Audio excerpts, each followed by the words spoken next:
ఎముకలు దృఢంగా ఉండాలంటే మనం ఫస్ట్ జాయింట్స్ కదిలిస్తూ ఉండాలి, అట్లాగే లోడ్ చేస్తూ ఉండాలి. వెయిట్ బేరింగ్ ఎక్సర్సైజెస్ అంటాము, అట్లాగే రెసిస్టెన్స్ ఎక్సర్సైజెస్ అంటాము. సో వెయిట్ బేరింగ్ ఎక్సర్సైజెస్ అంటే for example walking, simple most common and simple exercises. Age పెరుగుతున్న కొద్దీ మనకు సింపుల్గా చేయగలిగింది ఏంటి అంటే నడవడం.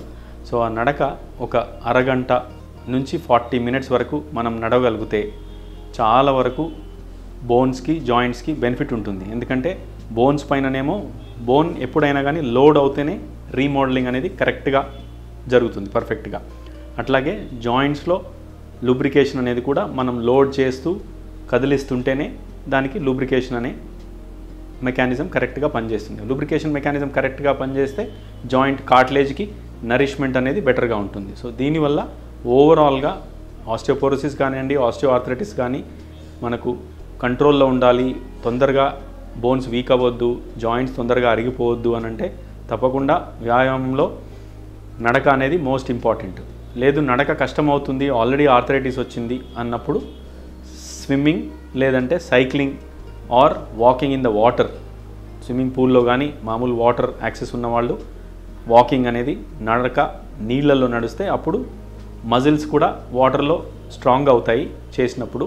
అట్లాగే రెసిస్టెన్స్ ఎక్సర్సైజ్ అని స్మాల్ వెయిట్స్ చేయడము, అట్లాగే యోగా లాంటి ఎక్సర్సైజెస్ చేయడము, లేకపోతే పిలాటెస్ ఇట్లాంటివి చేయడము, ఎక్సర్సైజెస్ చేయడం వల్ల మనకు బోన్స్ అనేది స్ట్రాంగ్ అవుతాయి.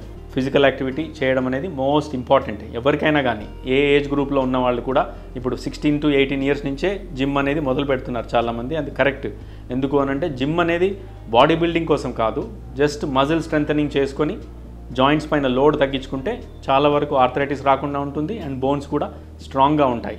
యంగ్ విమెన్కి కూడా జిమ్ చేయడం అనేది ఇప్పుడు చాలా కామన్గా చూస్తున్నాము and that is very good progress. అందరూ చేసుకుంటే రెగ్యులర్ ఎక్సర్సైజ్, ఏదో ఒక ఎక్సర్సైజ్, వాకింగ్ కానీ, సైక్లింగ్ కానీ, స్విమ్మింగ్ కానీ, ఇట్లాంటివి కాకుండా ఇంపాక్ట్ ఎక్సర్సైజెస్ కూడా మొదలు పెట్టవచ్చు. Like running, jogging, brisk walking. ఈ మూడు కూడా మనం 18 to 20 ఇయర్స్ ఏజ్ గ్రూప్లోనే మొదలు పెడితే బెటర్. ఎందుకంటే లేటర్ మొదలు పెడితే సడన్గా జాయింట్ పైన రిపిటేటివ్ మైక్రోట్రామా అని జరిగి దెబ్బ తగిలే ఛాన్స్ బాగా ఉంటుంది, కార్టిలేజ్ కూడా తొందరగా అరిగిపోయే ఛాన్స్ ఉంటుంది.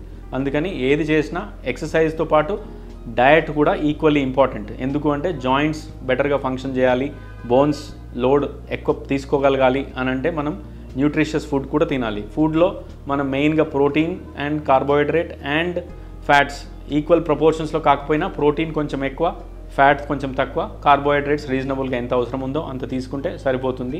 3 meals is also okay, no problem.